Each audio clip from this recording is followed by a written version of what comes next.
Hi guys, Ted Elsner, Sacramento Historical Fencing Academy, back now to talk about the third rule of the diagram in Meyer's Rostock. Before we get started, as always guys, if you haven't already, hit that like button, maybe subscribe to us, follow us on Facebook. So, the third rule of the diagram is going to be one that kind of really plays right off of the third rule of the Rostock, where Meyer advised us to avoid allowing a bind to occur. But he then follows up with this rule when read afterwards of a cautionary note to trying to avoid contact by disengaging. So let's take a look at the rule and see what it says. So the third rule of the diagram. The draw and cut changes around the pommel around the forward point. Changing is dangerous, therefore cutting in gives rise to a better position. All right, guys, I just want to give a note about the translation we're using here. The original German for this one is kind of complex and confusing on exactly what is being said. So I'm going to put a couple of alternative descriptions for this one right here, some of the ways that it can also be translated to read it. They all kind of get to the same point, but it is a complex section to understand. So looking at those, let's go ahead and take a look, though, at it in action. All right, so I got Jeff ready here to punch me, basically, when I try and do a Durchwechsel against him. Especially if I do the timing really, really bad, that's going to give him the opportunity. Let's look at the optimal timing first of when I should do it. Ideally, my Durchwechsel should occur before any contact occurs with Jeff's blade. So if I'm coming in and I see that he's about to touch and I change through, that's relatively safe because it doesn't give anything to Jeff for him to work with. Now, on the other hand, if I strike in and I do feel him connecting, as soon as I release to come around, I'm giving him a bit of fueling, a bit of moment to understand what I'm doing and something to respond to. So changing, if it's around the forward point, if we're playing out here this nice long game, and I'm touching his blade and then I go to disengage, that gives him an opportunity to respond.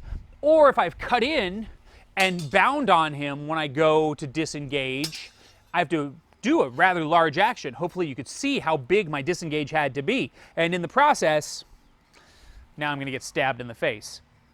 Not a huge fan of that. I mean, when it happens to me, I love doing it to other people, but no. So how do we deal with that? Well, we want to cut in with good form, into a good posture, and then once we've established the bind, realistically, if he's on my weak, I need to escape. But if he's on a deeper part of my sword, then I'm going to stay in the bind and work from there. So I strike in, and I find him not on my weak. I can't change here. If I try and change here, it's such a big action, I'm going to eat it in the face. So instead, from here, I could either try and wind over, pushing back to that optimal band. Let's see here, right there's Jeff, right around the side of him, off to the side here, right? Yeah, we talked about that in the earlier rule. That's one possibility. Or Meyer actually does give us specifics that we'll cover in the next video of how to get away from this, which is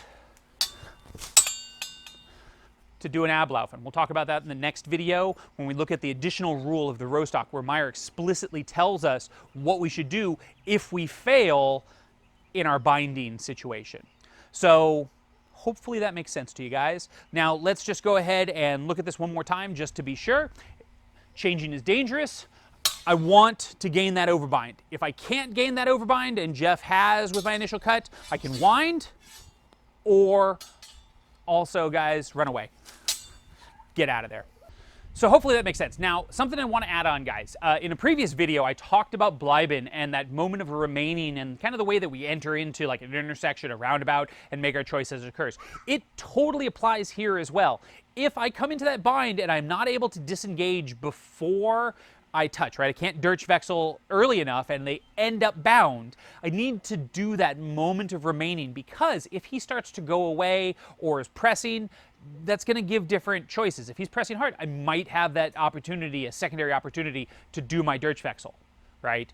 But if I'm hanging out there and he's pressing straight in and I try and Durchwechsel, right in my face.